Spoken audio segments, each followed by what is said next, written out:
Buenos días. Es un gusto muy grande estar con ustedes aquí en Bogotá. Ya perdí la cuenta de cuántas veces vine acá. No sé si 5, 6, 10, muchas veces. Tenemos hermanos muy queridos, tenemos mucho cariño por las personas acá. Y la verdad que la sociedad teosófica se constituye en una familia para sus miembros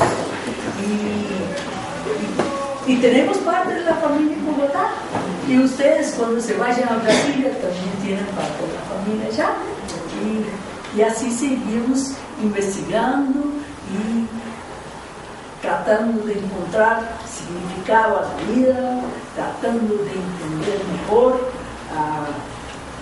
cómo son las cosas. Ahora vamos a hablar sobre la vida después de la muerte.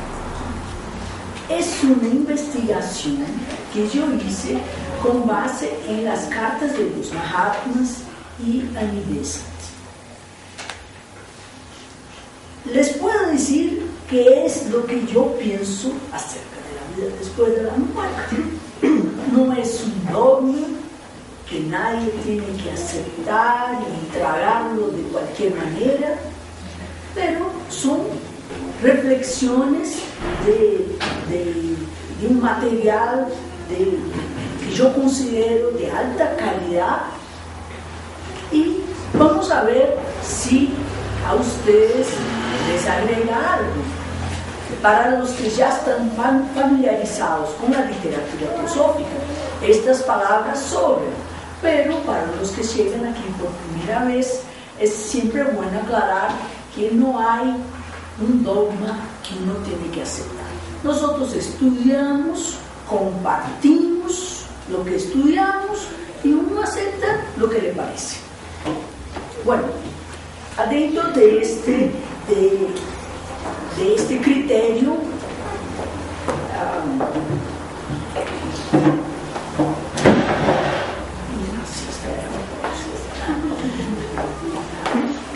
una cosa que se insiste mucho es que el hombre tiene por lo menos dos partes. Y esto tiene mucha importancia en lo que dice respecto a la vida después de la muerte. Denneki decía que tenemos la psique y el nous, o pneuma. Pneuma quiere decir respiración. Dice que Dios respiró en el hombre y él se hizo un ser viviente. Entonces esta respiración de Dios es la parte más espiritual, y la parte más material, que tiene cuerpo, emociones, pensamiento, es lo que se llama personalidad, el ser transitorio. Esto en términos de la muerte hace toda la diferencia. ¿Por qué? Porque la parte personal toda muere, la parte eterna, divina, toda permanece. Entonces uno tiene que saber qué es lo que va a morir y qué es lo que no se va a morir. En palabras sánscritas se habla de pasekayana o pratyekayana o amatayana.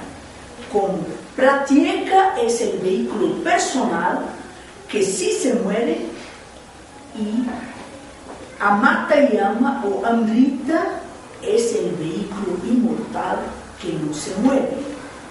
El proceso de la muerte empieza y termina, empieza mucho antes de la muerte y termina mucho después. Hay un libro que se llama Vida después de la vida, y ya hay películas sobre esto, de una investigación que hizo un médico americano de pacientes que fueran resucitados. que después de muerte clínica se volvieran a la vida. Y había una cantidad enorme de casos. Entonces él trató de sistematizar de la manera más científica que pudo para hablar de qué es el proceso que se vive así en este pasaje. Y una cosa muy clara en esta investigación y también en la literatura de Blavatsky, en la literatura de las cartas de los Mahatmas, es la película. Lo que uno ve de su vida cuando se está pasando de la vida física para la vida del otro lado. Entonces, todos los momentos de la vida pasan y hay una revisión completa. Blavatsky dice incluso que el momento de la muerte y el momento poco antes del nacimiento son los momentos de mayor lucidez que tiene el ser. ¿Por qué? Porque en este momento el ser espiritual de veras utiliza el cerebro físico con todas sus impresiones y ahí hace una evaluación completa de toda su vida. Y es esta película de la vida, esta evaluación se pasa después que la persona ya es tenido como muerta.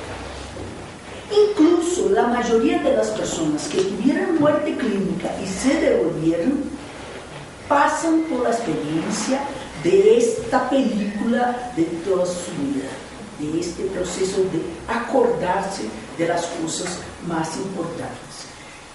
Esto nos lleva al hecho de que nosotros podemos ayudar mucho a la gente en este pasaje si creamos un ambiente de paz, de oración, de introspección, si no molestamos al que está pasando.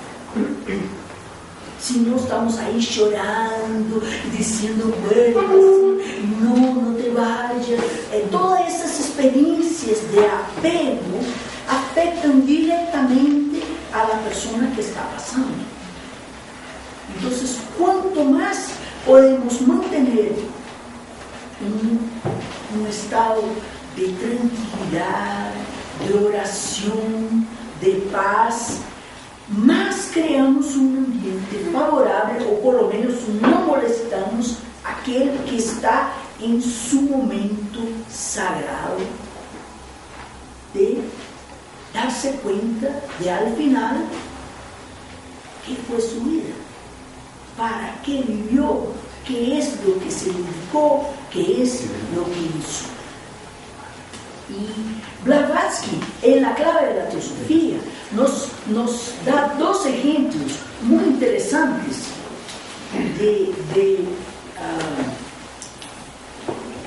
dos historias, ¿no?, que ella cuenta así, muy características, que muestran el momento de lucidez que vive la persona en este pasaje.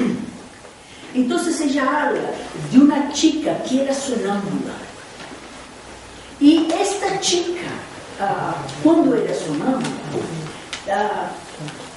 se agarraba las cosas y guardaba las cosas y después no tenía ninguna conciencia de lo que había hecho. Y resulta que el padre era un notario, una persona muy influente. Y la chica sonámbula se agarró el testamento de una familia importante, lo que en la práctica llevó toda la familia de la sonámbula a una desmoralización, a una situación de cómo podían desaparecer con un testamento. Y cuando esta chica estaba pasando en este momento de la muerte, ella habló. El testamento está encarnado. Porque ahí se dio cuenta que fue ella que provocó la ruina de la familia con la cosa del testamento.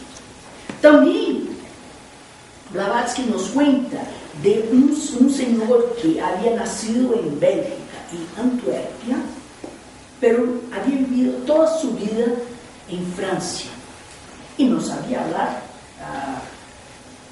holandés, no, ellos flamenco. Es un holandés ahí, como el holandés, pero tiene otro nombre. Y el señor ese no sabía hablar flamenco, pero había nacido ahí. Se quedó hasta los 1 año y medio más o menos y se fue para París, entonces habló francés toda su vida.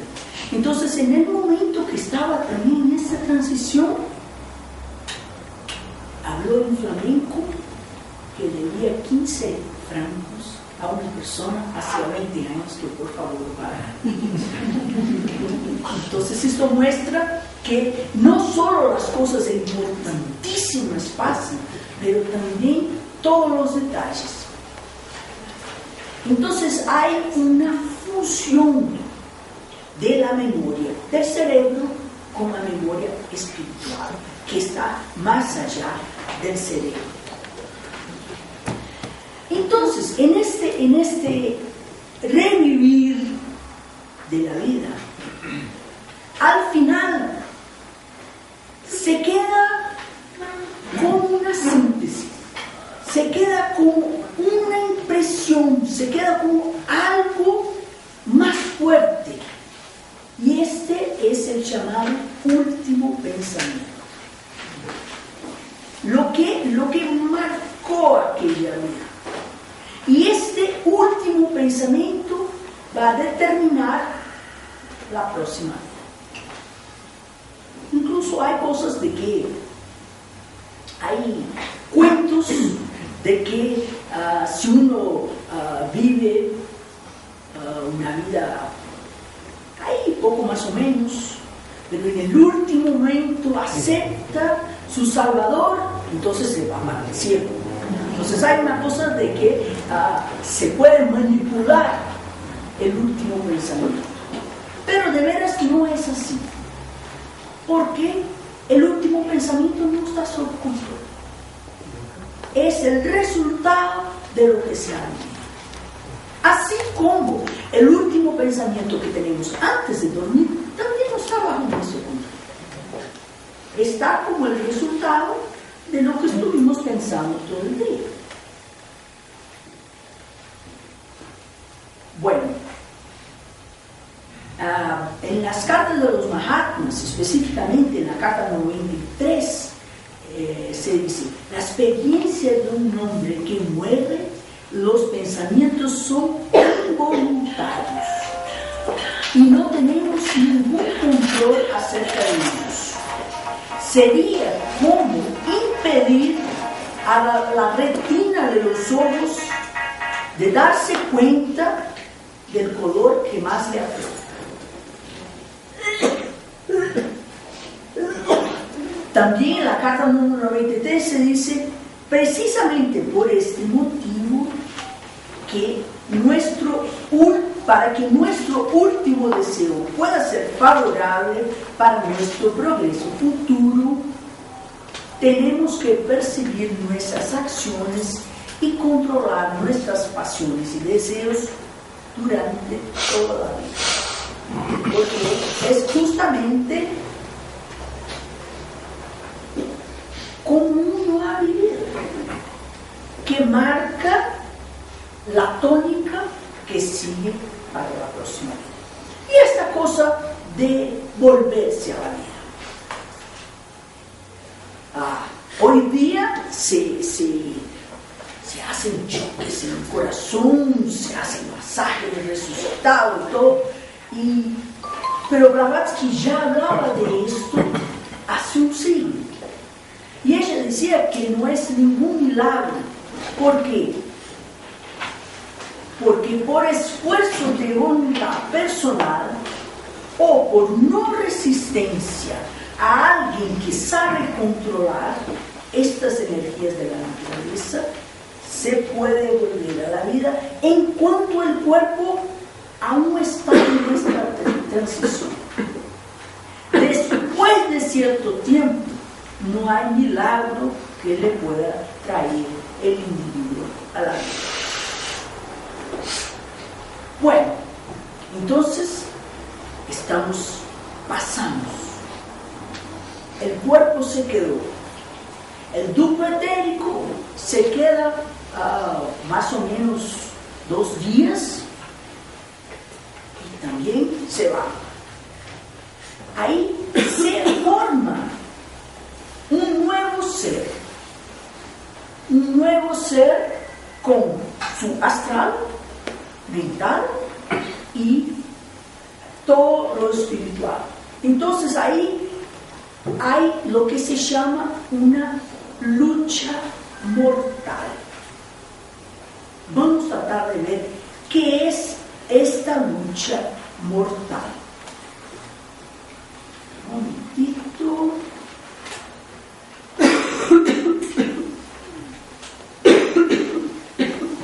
Esta lucha mortal se da en una región o un estado de conciencia llamado en la literatura de cama loca. Cama loca es la parte del astral que sigue sin el cuerpo. Entonces aquí Besant dice, cama loca literalmente es el lugar o hábitat del deseo. Es una parte del plano astral, no una región separada del resto del plano con una localidad distinta, pero separada por las condiciones de conciencia de las entidades que pertenecen a este plano. Los hindúes llaman de preta loca. Preta es un ser humano que no tiene cuerpo físico, pero aún está junto con su parte animal. Entonces vamos a hablar un poco de esta separación o lucha mortal. Es así. ¿Quién somos nosotros? Nosotros somos espíritus en evolución, que nos vestimos con esta personalidad para nuestro proceso de evolución. Entonces, es como cuando uno hace un viaje. Uno tiene un propósito, se hace la maleta, se pone la ropa, va para el viaje y después se devuelve a casa. ¿Cuál fue el propósito del viaje? ¿Para qué sirvió? Entonces, el proceso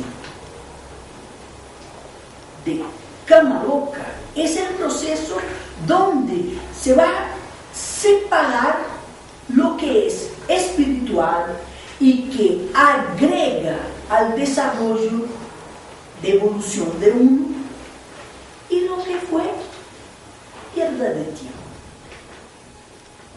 Lo que es puramente material, después que uno no tiene cuerpo, ya no sirve para nada. Son cosas pasajeras. Entonces, cuando uno pierde el cuerpo físico, la parte espiritual, el nous, como dicen los griegos, empieza a sacar lo que hubo de mejor de toda esta vida. Y lo que no fue lo mejor, se va quedando.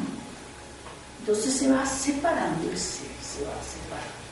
Para los seres espiritualizados, Esta experiencia, según dicen, lleva de 36 a 72 horas. Porque rápidamente lo que es pasajero se queda y lo que fue valedero de esta vida va siendo asimilado por los principios superiores. Entonces voy a leer aquí para ustedes una cita que habla de esto. Luego después de la muerte, la tríade superior se prepara para separar de los 4 constituyentes inferiores de la personalidad.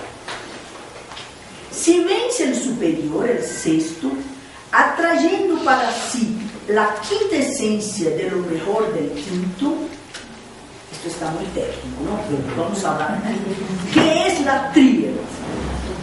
Es el ser superior, es nuestro ser espiritual, que es compuesto de la mente abstracta, buddhi o intuición o espíritu crístico, y Atma, que es la chispa divina.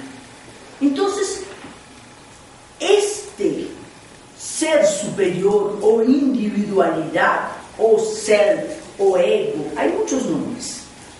Este es justamente nosotros que estamos pasando por el proceso de evolución. Entonces, hay una atracción de lo que hubo de mejor de la personalidad, que es llamado cuaternario inferior, que está compuesto del cuerpo físico, del duplo etérico, de las emociones y de la mente concreta. El cuaternario inferior a la tríade se prepara para se separar del cuaternario inferior. La verdad que el cuerpo ya se fue. El cuerpo ya se fue, ya fue cremado, ya está en el cementerio. Pero todo el resto aún está por ahí y hay esta separación. Entonces, las porciones más espiritualizadas de la mente siguen a su hermano más viejo, que es el mental abstracto, para un proceso que se llama gestación.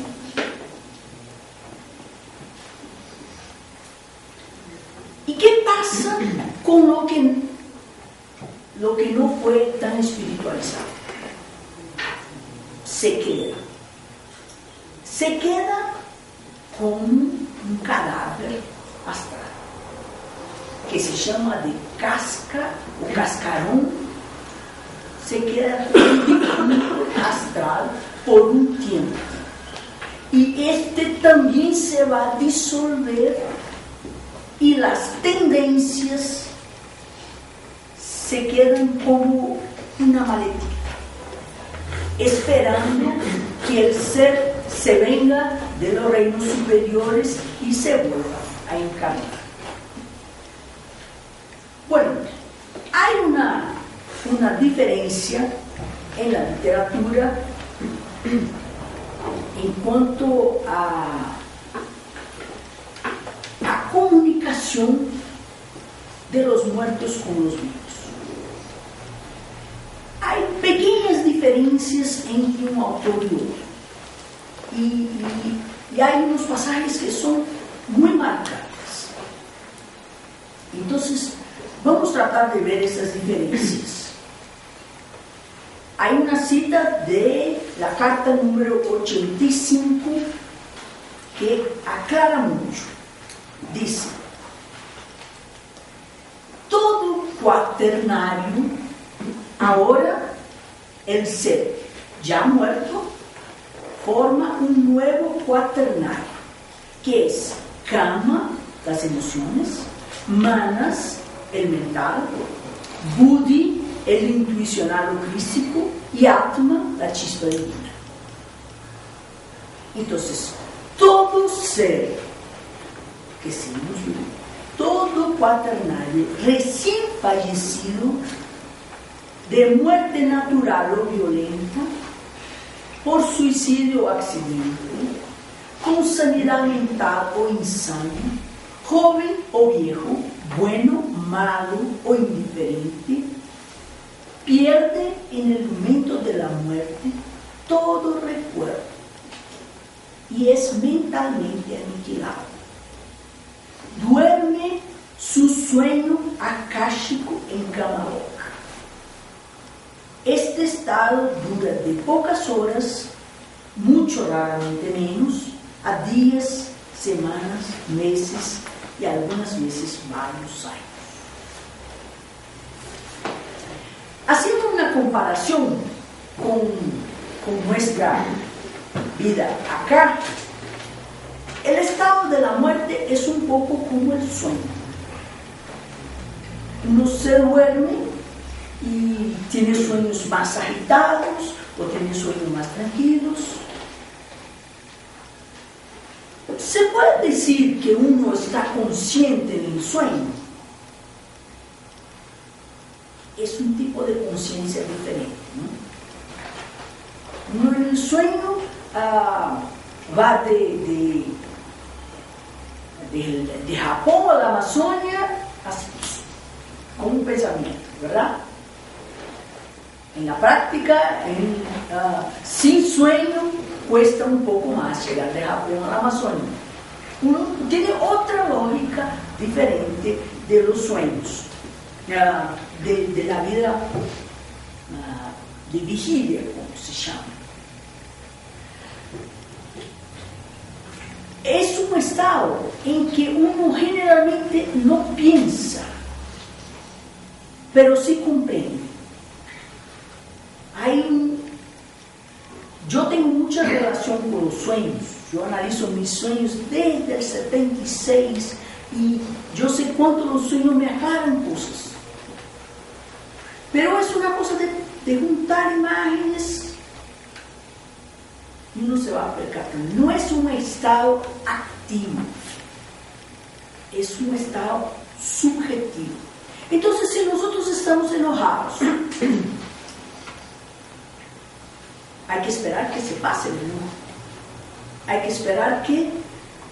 Y generalmente cuando dormimos, si dormimos enojados, nos despertamos ya bastante menos enojados, ¿no? Entonces, y se dice que uno tiene que contar hasta 10. Entonces, ya el hecho de respirar y contar un poco, ya le da un espacio y ya le da una manera diferente de vivir las emociones.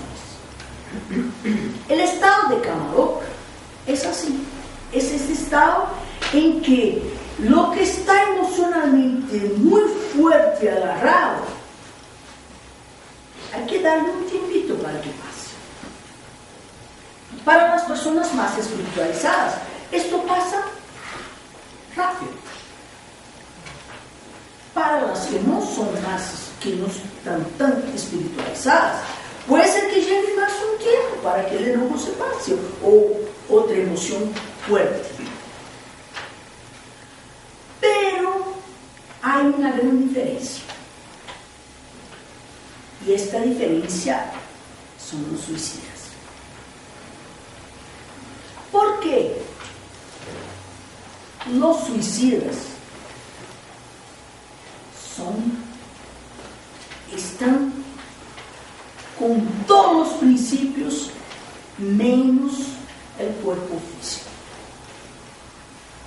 y se quedan atrapados en la emoción, en la vivencia del suicidio hasta el tiempo que tendrían que vivir en la vida.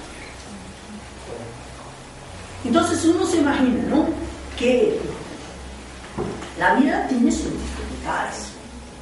Tenemos momentos buenos, otros no tan buenos, unos bien malos, pero hay una ensalada de cosas, ¿verdad? Imagínate quedarse preso en un estado emocional por 40 años y no la ensalada, solo aquel del momento del suicidio. Es una cosa así, es una cosa que uno debe saber de eso para no hacer esas tonterías.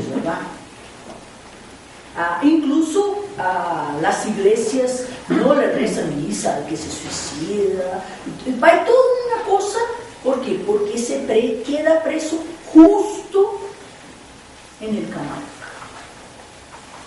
que es este estado emocional de las cosas que aún están agarradas, y hasta que lo más superior se junte o se quede asimilado y lo más inferior se quede.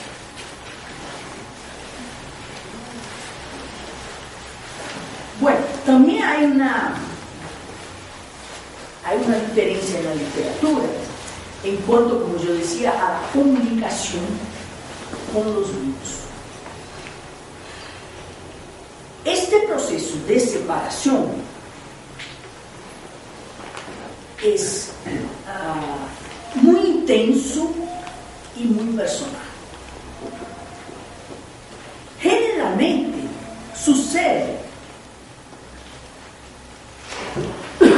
Blavatsky nos dice en la clave de la teosofía que hay dos excepciones en que se da la comunicación de la persona que falleció con los vivos. Y ella dice así: cuando la intensidad del deseo de la persona que falleció en retornar para algún propósito hace fuerza en la conciencia superior y la mantiene despierta. Por lo tanto, es la individualidad o el espíritu que se comunica. La otra excepción son los nirmanakayas. Nirmanakayas son los seres muy desarrollados, como el Maestro Jesús, como el Buda, como Krishna, como Mahoma, como estos grandes seres que dejan un cuerpo astral para ayudar a los seres humanos. Entonces uno cuando hace una oración para el Maestro Jesús, recibe un poco de la energía del Maestro Jesús, que viene a través del vehículo Nirmanakaya. Es una cosa bastante complicada, no voy a adentrar los detalles de esto, pero hay la posibilidad de comunicación entre seres muy desarrollados que dejan un cuerpo para bendecir a la humanidad. Así, diciendo, aquí nos dice Besant: cuanto a las almas desencarnadas cuyos cuerpos fallecieron por violencia, ellos son hombres en todos sentidos, con excepción del cuerpo físico, hasta que el periodo de vida para ellos se completa y se quedan en el Kamaloka. El Kamaloka, según Besant, tiene 7 grados. 7, ¿cómo así?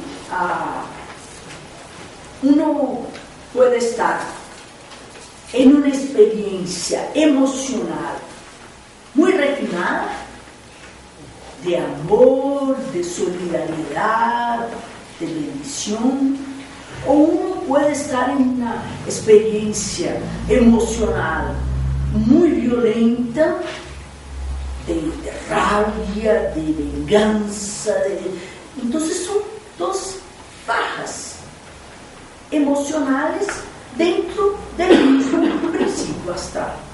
Así como hay el alto astral y el bajo astral, y el astral ni tan alto ni tan bajo, hay gradaciones. También en el Kamaloka hay estas gradaciones. Y según Besant, lo peor de todo son los asesinos que se suicidan después. porque asesinan a otros y asesinan a sí mismos, queriendo huir de la policía o de las consecuencias de sus actos, ¿no? Estos se quedan en la condición más grosera de todos del Kama-loka, hasta que el periodo de vida se concluye. Pero hay otros también en que depende del grado de apego a las emociones que uno tiene.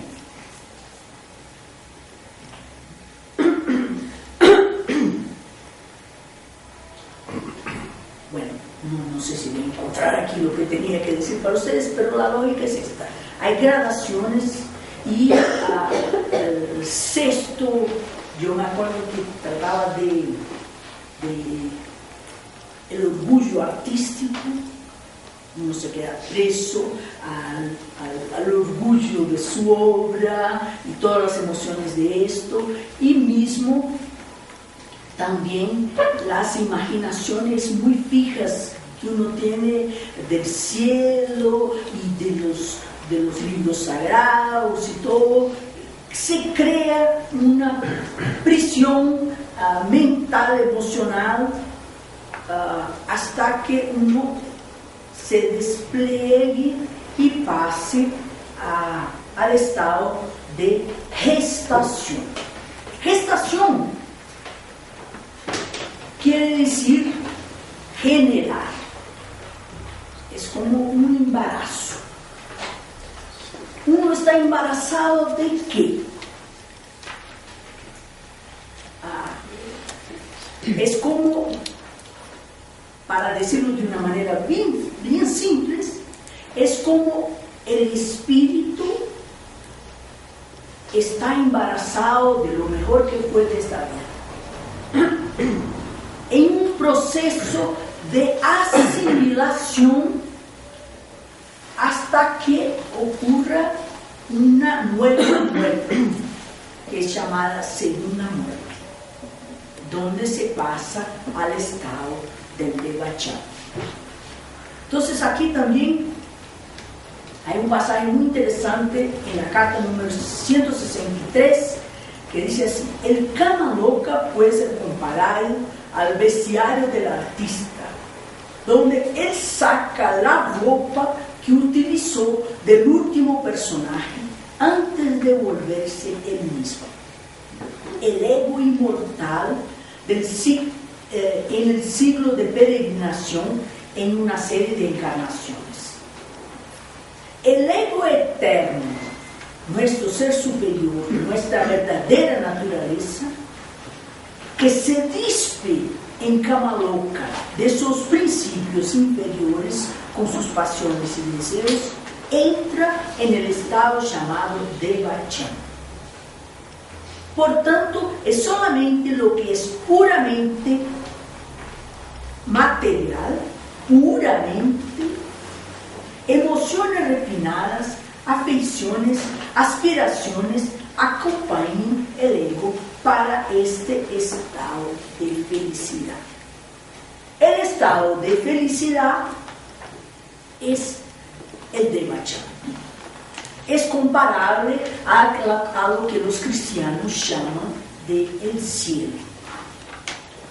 Y el Kama-loka es comparable a lo que los cristianos llaman de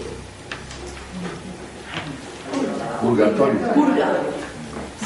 Ahí donde se hace la separación de lo que hubo de mejor y lo que se queda.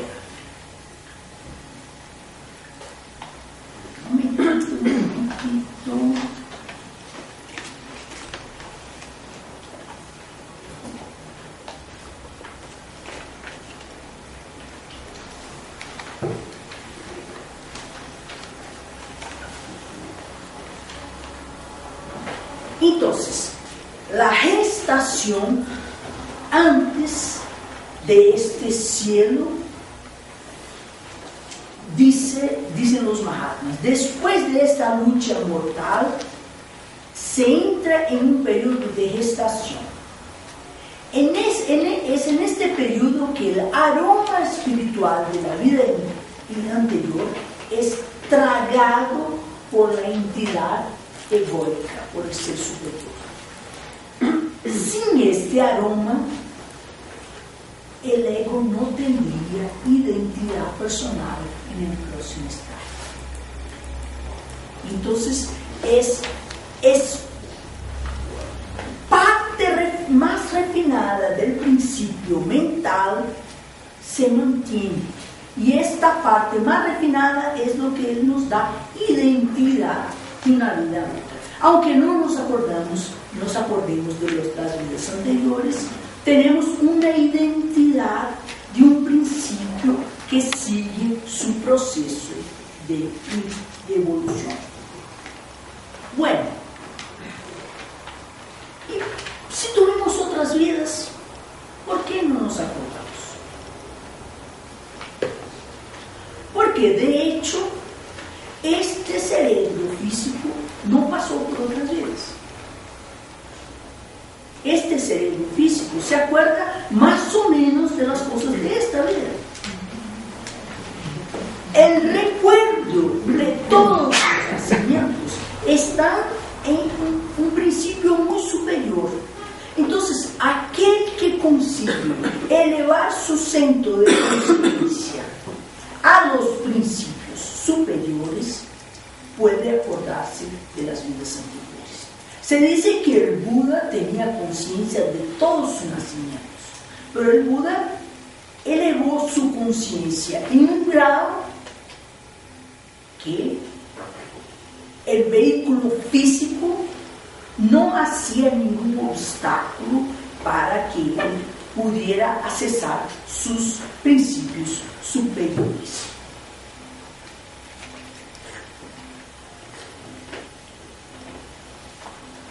Hay también el caso de los fracasos de la naturaleza. ¿Qué son los fracasos de la naturaleza? O las encarnaciones perdidas.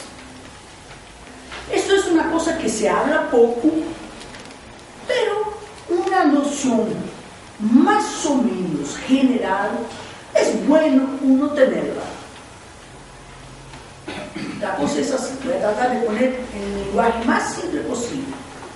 La cosa es así. Nosotros somos seres superiores en evolución y vestimos esta ropa de carne en nuestro proceso, ¿verdad? ¿Quién es el que tiene más interés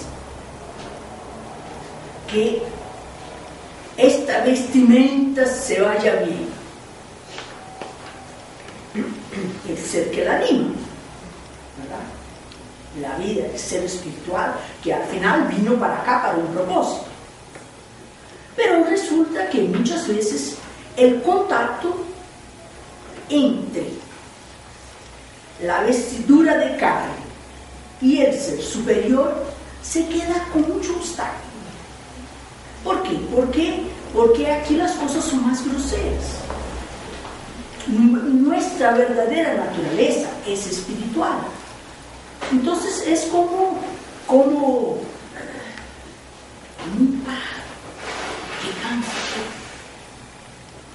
Pero si hay mucha bulla, no escuchamos el canto. Escuchamos todo el resto, pero no el canto. Entonces hay una naturaleza superior aquí que canta. Esto en el lenguaje poético de Blavatsky se llama la voz del silencio. El silencio tiene una voz, pero hay que estar quietito para escuchar la voz del silencio. Si uno está con rabia, y enojado, y muy no escucha la voz del silencio, ¿verdad? Bueno, esto en general. Ahora, si le va muy mal a la personalidad, si se vuelve un asesino o una persona con mucha rabia, con mucha venganza, una persona mala, el ser superior se va. Y son llamados desalmados. Porque el alma dice, ya esta encarnación no la quiero. Entonces se va. Hay una desconexión. Entonces lo que ocurre generalmente es que los principios de la propia personalidad reencarnan, y si hay una,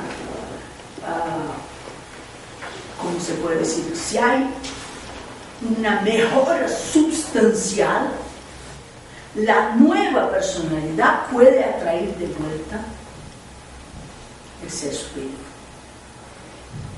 Entonces, estos son casos de fracasos de la naturaleza.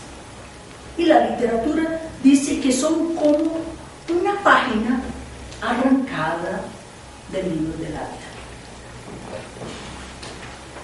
Y ocurre que las personalidades que se reencarnan así generalmente son de índole muy maléfica. Pero estos son excepciones. Generalmente somos seres espirituales vestidos con una ropa de carne y tratamos de llevar lo mejor posible esta vida, tratando de aprender, y cuanto mayor la comunicación entre nuestra vestimenta de carne y nuestro verdadero ser, mejor. Platón decía que somos como un carruaje, donde la madera es el cuerpo físico, las emociones los caballos, la mente concreta el cochero, y el pasajero nuestro verdadero ser, nuestra espiritualidad, que vino a esta carruaje por algún motivo. Pero, ¿cuál es la lógica? Si los caballos quieren ir para un lado y el cochero para otro, complicado, ¿no? Y si la madera se rompe, también complicado. Entonces, el alineamiento entre todos los componentes de este ser, tratando de escuchar lo más posible lo que quiere el pasajero, hace con que el viaje sea más productivo. Esta comunicación entre el cochero y el pasajero se hace principalmente por la meditación. Bueno, ¿y el Devachan? ¿Qué es el Devachan? El cielo. Es como un sueño donde lo mejor de la vida es vivido de nuevo. Es un proceso de asimilación mental.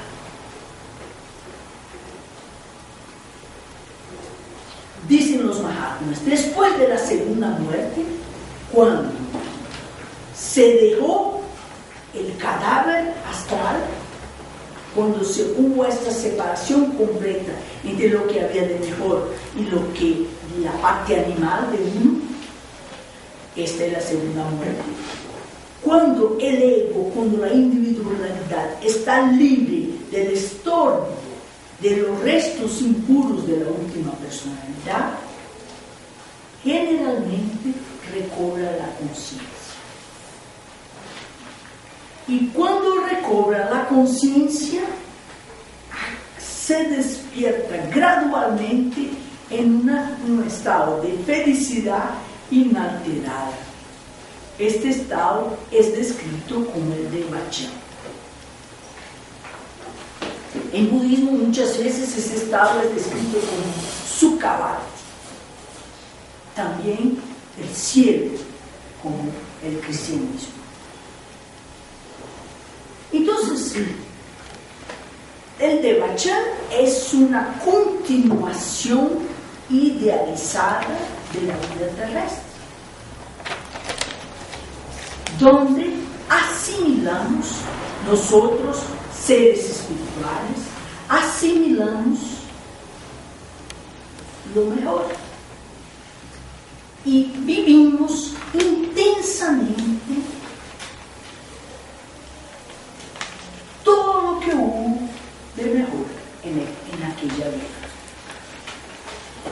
Entonces, dice, es un paraíso hecho de ideas, producidos en cada caso por el propio ego y llenado por él con un escenario de hechos y poblado por las personas que él esperaría encontrar en la esfera del bienaventuranza compensatoria. El ego está, por así decirlo, casado con las memorias de su última encarnación.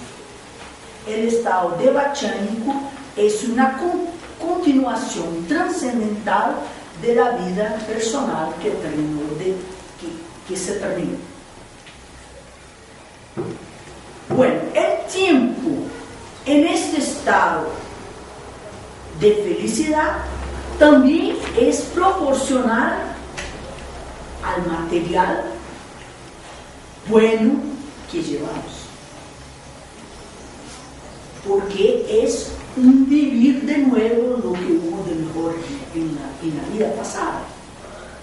Es como un sueño maravilloso, poblado con la gente que a uno le gusta, con las cosas que a uno le gustó, con los ideales más elevados. Entonces se dice que bueno, no es una información precisa, pero se dice que Platón se quedó 10.000 años de Devachan. Así, una cosa así si uno tiene bagaje, se queda mucho tiempo ahí. Si fueran solo pocos momentos muy elevados y muy buenos, se queda menos tiempo ahí. Hasta que el Devachan también tiene grados, y hasta que uno empieza a anhelar de vuelta por la vida física. Y ahí, en la puerta del Devachan, están la esencia de sus tendencias, esperando para de nuevo entrar en un nuevo cuerpo de carne y seguir la próxima etapa. Y como yo ya había dicho a ustedes, según Blavatsky, los dos momentos de mayor lucidez son el momento que uno se va, que uno se da cuenta de lo que hizo en toda su vida, y el momento que se va a encarnar, porque también se da cuenta de por qué va a pasar por tal y tal y tal y tal cosa, las buenas y las malas. Entonces hay un link entre la vida que se va a iniciar y lo que generó en el pasado. Y esto no solamente de la última vida, pero también de otras. Entonces ese momento tiene conciencia de qué es lo que genera cada y tal cosa. Entonces, de una manera bien general, es lo que tendríamos a decir a ustedes sobre la vida después de la muerte. Haciendo un resumen rápido, la vida después de la muerte es subjetiva, es como un sueño, es consecuencia de cómo vivimos. Aquí trabajamos, aquí cambiamos las cosas, allá asimilamos lo que hicimos y lo que dejamos, y nos damos cuenta de lo que dejamos de hacer. Si uno se quita la vida antes del tiempo, queda preso en Camaroca. Con esta cosa muy fuerte del momento en que se quitó la vida. Y esto se pasa no solo con los suicidas, también con accidentes. Pero con accidente, como generalmente no es la culpa de la persona, tuvo la vida interrumpida antes de la hora, pero no por su voluntad, generalmente hay una protección y lo que los Mahatmas llaman del sueño akasha. Entonces el individuo se queda como dormido por estos 40 años hasta seguir la próxima etapa. Pero de cualquier manera, hay un tiempo que uno tiene que pasar aquí, hay un tiempo para pasar allá, hay un tiempo en Camaroca, un tiempo en gestación, un tiempo en Devachá y un tiempo para la vez. También, si uno quiere ayudar a sus muertos, no le molesten en el momento sagrado de la transición. Hagan oraciones de manera que, porque todo este pasaje es emocional, entonces si uno crea emociones elevadas, armónicas, la persona que pasa por ese proceso está en su armonía. Entonces, lamentos, apegos y todas estas cosas hacen más difícil el proceso para que se haga. La conclusión: la muerte es el resultado de la vida. Aquí tenemos que trabajar nuestras calidades, nuestros defectos. Aquí tenemos que aprender a hacer la comunicación con nuestro verdadero ser a través de la meditación y desembarazarnos de las emociones más groseras que nos mantienen en un estado de infelicidad. Muchas gracias.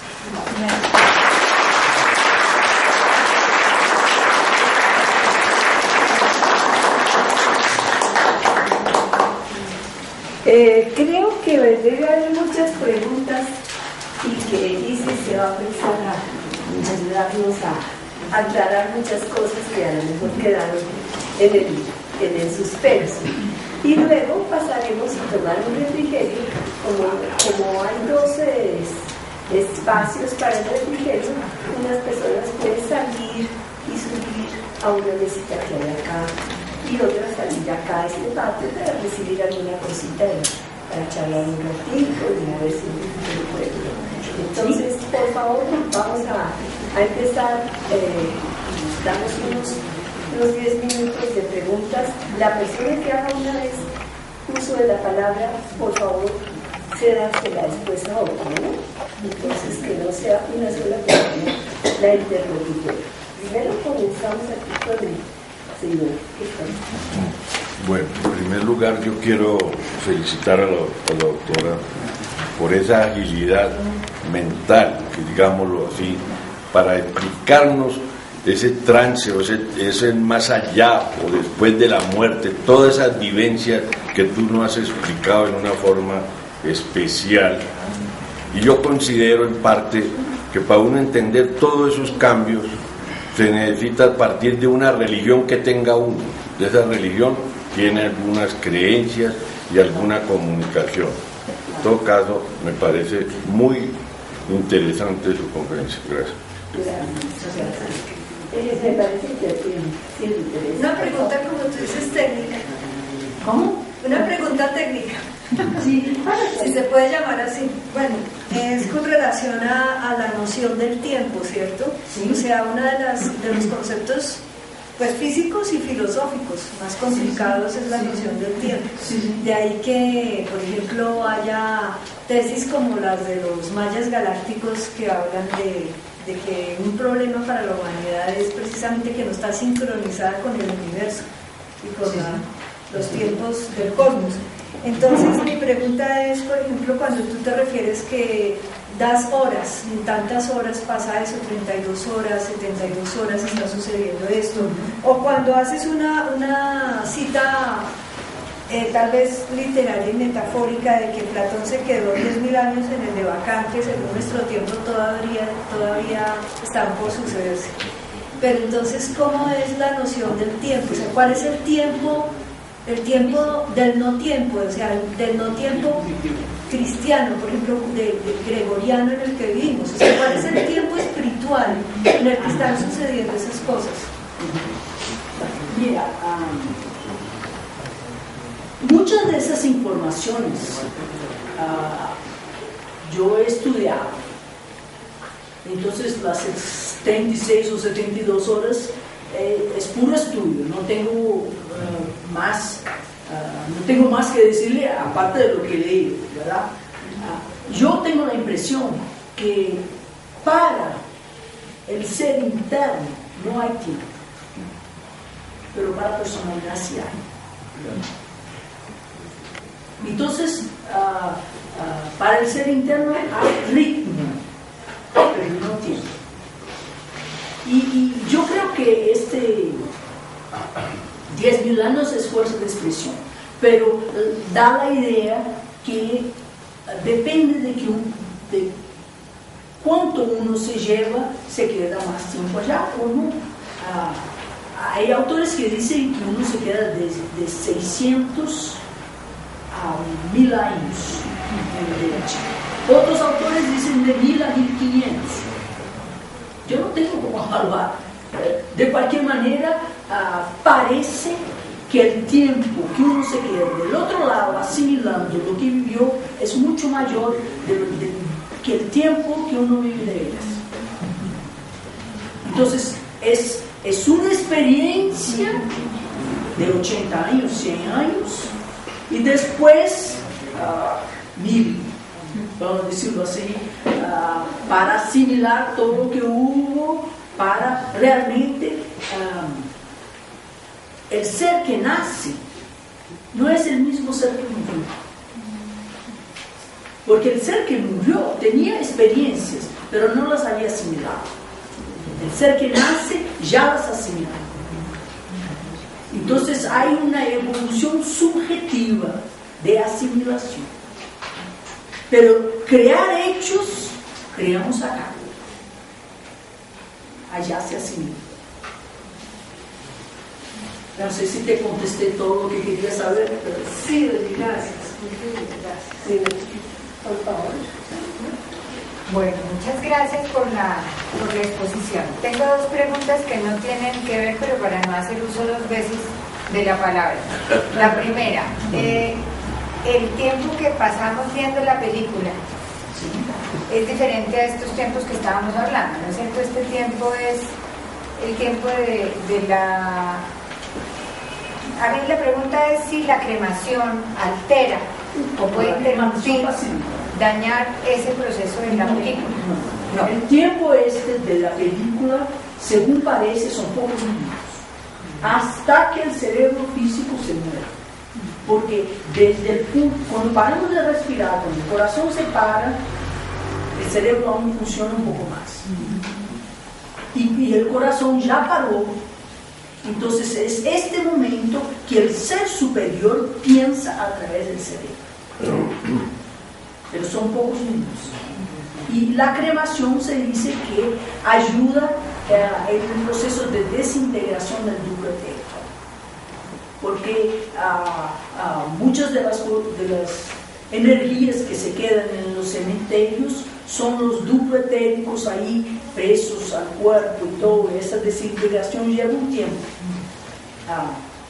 Porque una cosa, cuando nosotros nos morimos, ¿ok?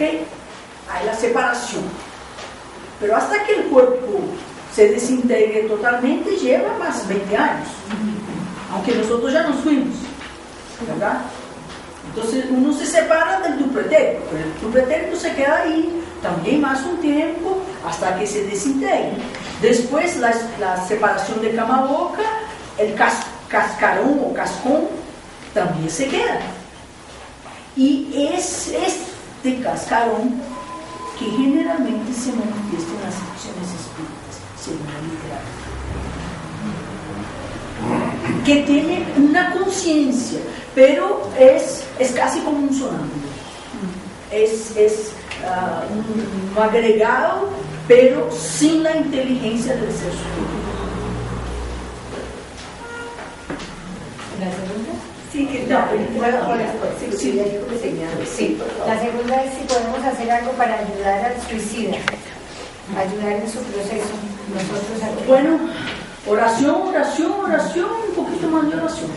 Aunque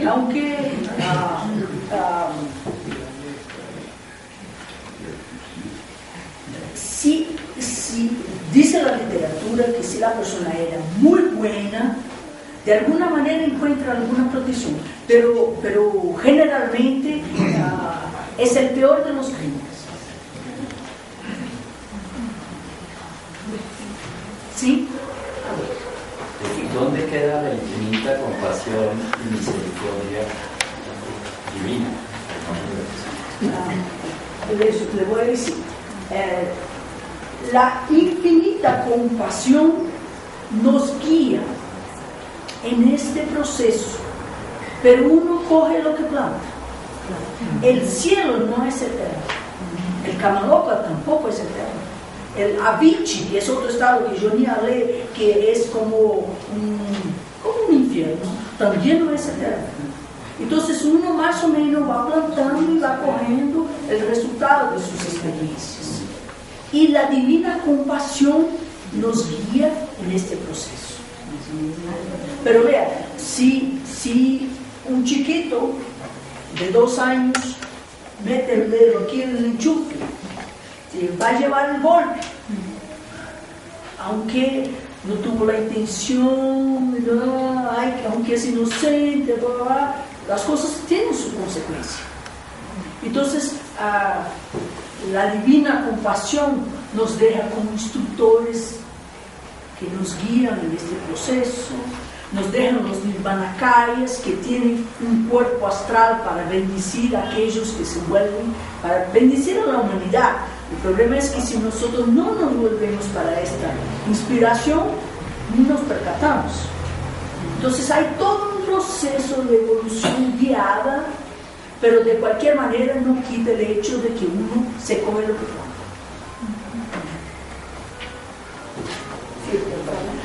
Actualmente en Colombia hay una inquietud grande con lo del aborto.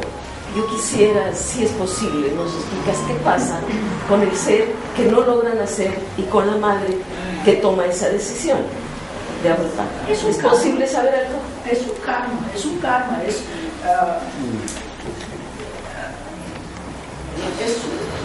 karma más. Es una cosa.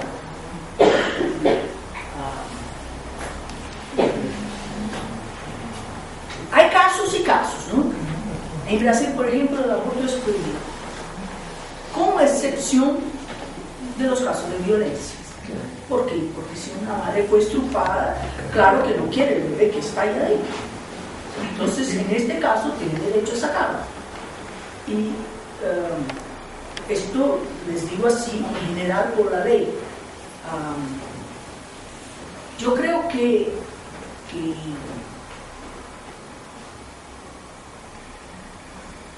claro que es diferente quitar la vida de un ser que ya nació, pero no que quitar la vida de alguien que no nació aún no genera carne. Es simplemente así.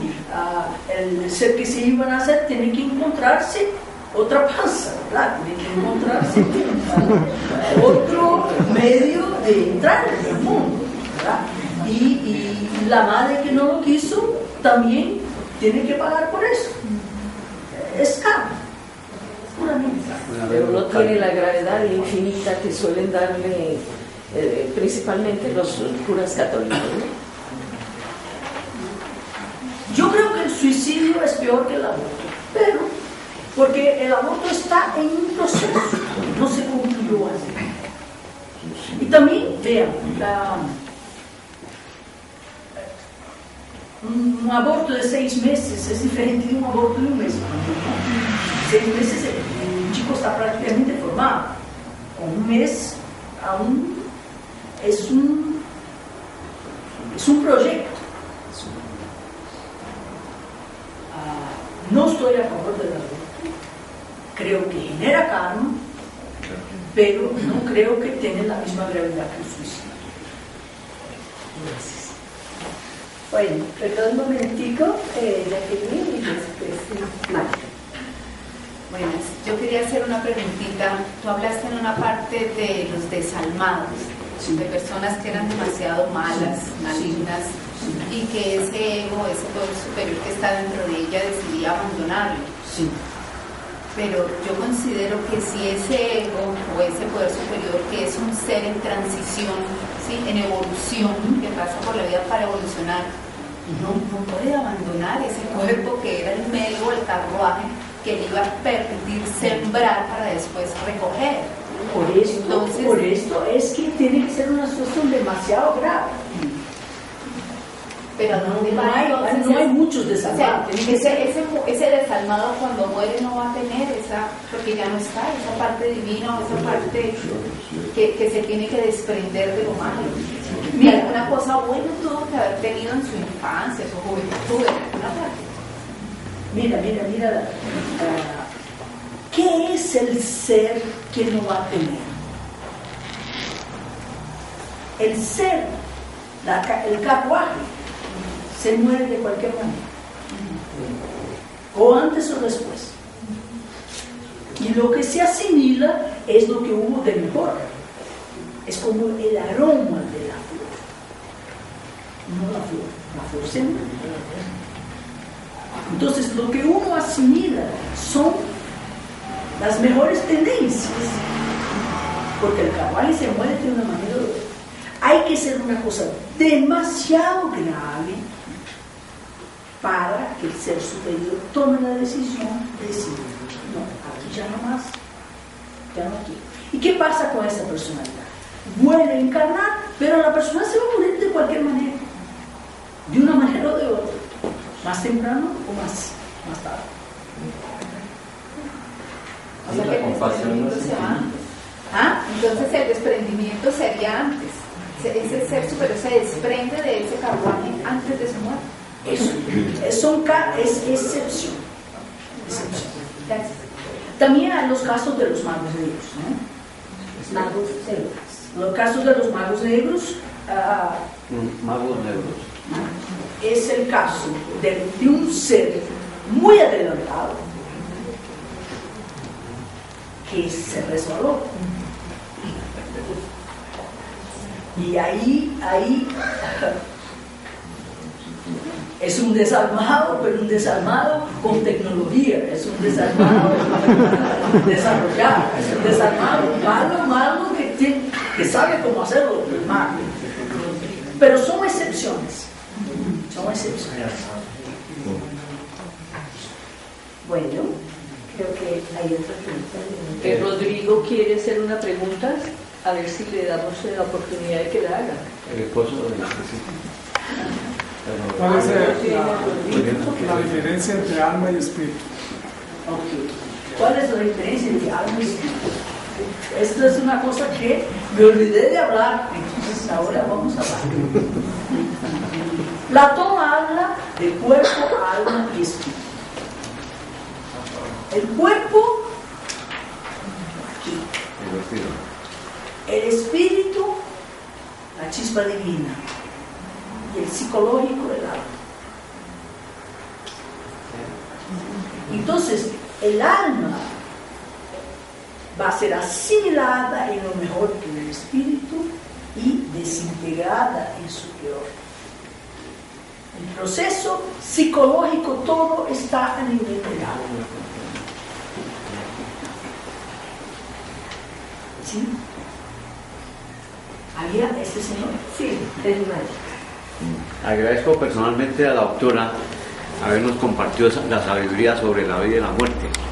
¿Qué relación hay entre el alma en las vidas perdidas, entre el alma que es abandonada por el espíritu y esa alma pues abandonada le llega todo lo malo y hace un recorrido muy, digamos, hacia un abismo? Lo que pasa es que el cuerpo, la personalidad, intenta reencarnar de nuevo, encarna de nuevo, sin lo mejor de sí mismo, y o se regenera y atrae de vuelta el espíritu y sigue su proceso, o se desintegra. Y ahí el espíritu va a crear otro carruaje y encarnarse de nuevo, y es como una página arrancada del libro de la vida. Pero son pocos los casos, según la literatura, son muy pocos los casos en que pasa esta separación. Pero si uno habla del tema, no puede dejar de demostrar que esto existe también. ¿Sí? Perdón un momentico, Nelly y Giovanni, después la persona que está hablando. Ante todo quisiera, en nombre de todos los hermanos, agradecer el compartir todo este resultado de la investigación científica que tú has hecho a través del estudio de lo más florido y de la altísima calidad de filosofía. Solamente quisiera decir al hermano que dice, ¿dónde está la misericordia divina? En lo que comprendo. Infinita compasión. Bueno, la infinita compasión. Yo la comprendo y quisiera, por favor, que me complemente si no es correcto. La infinita compasión divina está en que a cada uno de nosotros, como seres humanos, tenemos esa chispa divina que es la parte, la esencialidad de Dios en cada uno de nosotros. Pero como en el universo no hay nada que sea regalado, sino que tiene que ser trabajado y ganado, tenemos que venir en la oportunidad de encarnar a desarrollar el discernimiento. Hay que desarrollar el discernimiento, y tengo entendido que también hay una conferencia sobre el discernimiento espiritual en la próxima conferencia. No sé si es así, pero si hay necesidad de discernimiento. Bueno, entonces quisiera que tú explicaras un poquito para complementar esto. Lo entiendo así, no sé si es... Sí, es que nosotros somos seres en evolución, ¿no? El chiquito se cae muchas veces antes de aprender a caminar, ¿no? Entonces nosotros nos caímos muchas veces, pero esto no quiere decir que el papá es malo porque lo dejó caer, no, tiene que desarrollar sus propias habilidades, ¿no? Entonces el proceso todo está muy guiado y hay mucha compasión, pero eso no quita el hecho de que alguien nos va a limpiar lo que hicimos, no, nosotros ponemos las consecuencias. Ahora, perdón, un minutico, Giovanni, el señor de atrás y ahorita. Por ejemplo, en estos casos en que la persona comete suicidio, pero en una enfermedad terminal, por ejemplo un cáncer muy doloroso, pues del dolor de pronto se suicida, o una persona por dignidad, en los casos digamos de la guerra nazi, ¿no? De los campos de concentración, que decide suicidarse antes de sufrir ese dolor y esa tortura que termina en muerte. ¿Cómo sería ese karma, no? Pues, ¿cómo se...? Mira, lo que yo he entendido de este tema es que cuando hay una justificativa, o cuando el ser era una buena persona, o no solo una buena persona, una persona con algún desarrollo superior, hay una protección. Entonces se queda en cama loca como dormido.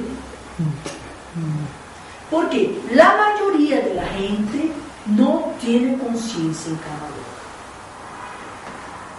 Los suicidas y los asesinos sí lo tienen, pero es una conciencia muy mala, es como si fuera un infierno. porque es una conciencia de emocional pesado. Entonces, la protección no es que se quite el tiempo, la protección es estar dormido. Entiendo. Y en estos casos, por ejemplo, de eutanasia, si la persona, una persona totalmente, digamos, muerta cerebralmente, un familiar decide desconectar a esa persona, ¿está cometiendo un asesinato en qué nivel?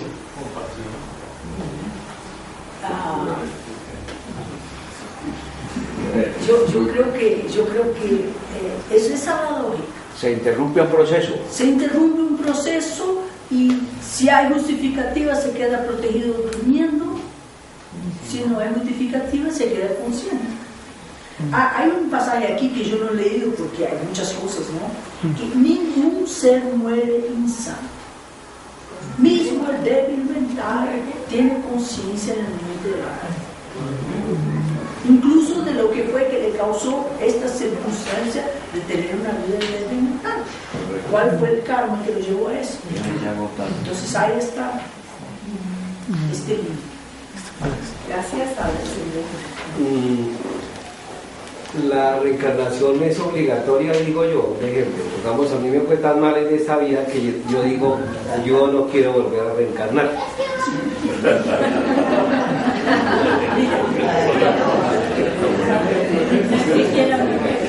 La reencarnación es un ciclo, una creencia. Es un fardo.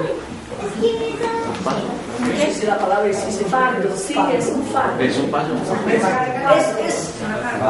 Aún está preso a las cosas de la materia. Entonces se quiere devolver y se devuelve. Si uno no quiere, es porque ya no está más preso. Entonces se va y esto se llama nirvana. Entonces, para no reencarnar, hay que desarrollarse. Hay que desprenderse de las cosas de la materia, hay que volverse más y más altruista, hay que desarrollar las potencialidades espirituales. Ahí no te devuelves porque no tienes más que aprender acá. Pero entonces sigues reencarnando en otra vida hasta que cumpla eso. Hasta que en cuanto uno tiene algo que aprender, se devuelve. Cuando ya aprendió, no necesita más encarnar. Perdón, vamos a hacer la última pregunta. Quedan dos personas, las dos últimas, Aurita y el señor que está con nosotros. Sí. No, yo quiero decirle que las cosas más lindas que te oí fue lo del cochero, que va uno con su cuerpo, con su vestido de carne y va en ese coche, y que el caballo, si se va para un lado o para el otro, entonces tiene que ir uno por el camino directo. Entonces yo creo que eso es de las cosas que quería decirte, que me quedó en la mente y que yo siempre he aplicado en la vida, de que sea uno por un camino recto en todo momento, y que eso va a ser el final de su vida, pues según ha llevado su caballo bien, sus caballos bien. Sí, entonces quiero decirte que yo me voy con eso muy en el corazón. Sí, señor.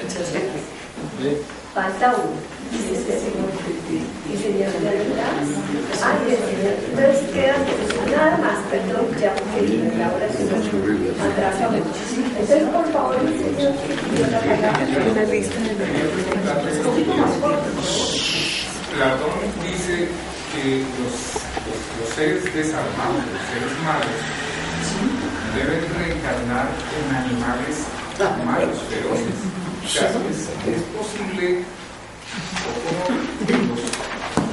los antiguos como desarrollaron esta idea de pensar que uno también puede reencarnar en animales buenos y malos para tener experiencias que le ayuden a perfeccionar. Yo particularmente no creo que uno pueda tener un cuerpo animal después de haber ganado el estado de humano, porque con el estado de humano se da la individualización, se crea el cuerpo causal, el animal tiene alma grupo, yo creo que como cuerpo no hay esa posibilidad. Pero uno puede animalizarse mucho. Uno puede nacer con una personalidad mucho más animalizada de la que tenía antes como resultado de cómo llevó su vida. Entonces yo creo que esto se llama metempsicosis. Esta metempsicosis se da, por ejemplo, en el budismo tibetano esto es muy común. Ellos hablan de los pretas, de los semidioses, de los dioses, de los animales, de los hambrientos. Hay unos que tienen una cabezota de este tamaño, un cuello chiquitito y no consiguen tragarse, no se quedan satisfechos nunca. ¿Conoces a alguien así? De esos tiupatíes, de esos ambiciosos que tienen un cabezote enorme y nunca están satisfechos. Hay un montón de ellos, pero no hay un cuerpo especial, ¿verdad? Entonces yo creo que, y la condición de Dios, o de semidios, hay gente que uno dice, se nació con la cabeza para la luna, ¿no? ¿Verdad? Tiene una vida buena, carne buena, le llega el dinero y casa y tiene hijos buenos. Y uno dice, ¿qué pasó? Todos sufren y ese no sufre. ¿Por qué? Tiene una condición de Dios, tiene una condición de alguien que está cogiendo el karma bueno que plantó. El semidios tiene un karma bueno, pero tiene sus insatisfacciones. Entonces yo creo que estas descripciones son de estados psicológicos, no de estados físicos. Pero que uno se puede animalizar mucho, no tengo duda. La última. La última. Creí entender en la exposición de la doctora que allá, al otro lado, hay como algunos seres que tienen, como que les faltó como que les faltó un espacio para la expresión de su vida acá. Sí. Y específicamente para el suicida. Sí. Eso significa que la extensión en el tiempo nuestro está predeterminada para la vida, ¿cierto? Sí. O no, está predeterminada. Y segundo, su relación con el famoso hilo de plata, que se habla en muchas literaturas, ¿no? Inclusive en la misma Biblia, ¿no? El hilo de plata es justamente esta conexión entre el ser superior y la personalidad. Cuando el hilo de plata se rompe, la persona muere. El cuerpo se queda sin la vida que le daba energía. Este es el hilo de plata. Pero la predeterminación, ¿cómo surge esa? Mira, es que como nosotros decíamos, hay un momento de lucidez antes de la nueva encarnación. En la nueva encarnación, bueno, dicen ellos que hay una negociación con los señores del karma. No sé qué tanto negociado, pero de cualquier manera, en el momento que uno nace, uno ya sabe en líneas generales qué va a ser su vida.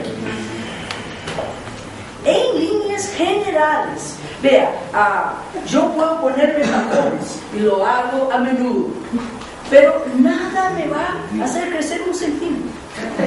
¿Verdad? ¿Por qué? Porque esto ya está predeterminado. Ustedes se acuerdan de Michael Jackson, que trató de hacerse el color de la piel más claro. Al final, el color de la piel de uno es el color de la piel de uno. Hay cosas que están determinadas. También ciertos eventos kármicos, relaciones, personas con quien tienes deudas anteriores que están nacidas en el mismo momento, que se van a cruzar y que van a arreglar o no el karma del pasado. Entonces hay cosas en la vida que están predeterminadas. Lo que no está predeterminado es si uno lo va a hacer bien o mal, si uno va a aprender o no, si uno va a desarrollarse o no. Pero hay cosas yo creo que la palabra líneas generales es lo mejor. Hay una estructura de personalidad que está, por ejemplo, voy a dar un ejemplo así bien simple. Yo soy una persona muy movida, muy agitada, y mucha gente me dice, ¿y cómo? Si meditas todos los días, ¿cómo puedes ser así tan agitada? La respuesta que yo doy es, precisa saber cómo era antes de meditar. Sí, porque hay características de uno que uno es así, listo. Uno va mejorando y va sutilizando, pero es muy difícil, por más que uno lo haga, volver un Volkswagen en un Mercedes. El carro que uno tiene es el carro que uno tiene. Pero el Volkswagen, si lo trata bien, se puede rendir mucho. O si lo tratas mal, se estropea muy rápido. Entonces, lo que no está escrito es si vas a tratar bien o mal el coche que te corresponde. Doctora, ¿qué tipo de coche ya está determinado? Por favor. Por el término de negociación podríamos ver por merecimiento. Claro, yo creo que ya tenemos un poquito pasado el tiempo. Vamos a tomarnos el refrigerio. Como somos dos grupos más o menos, las personas que estén a este ladito pueden salir al jardincito y allí tomar el refrigerio.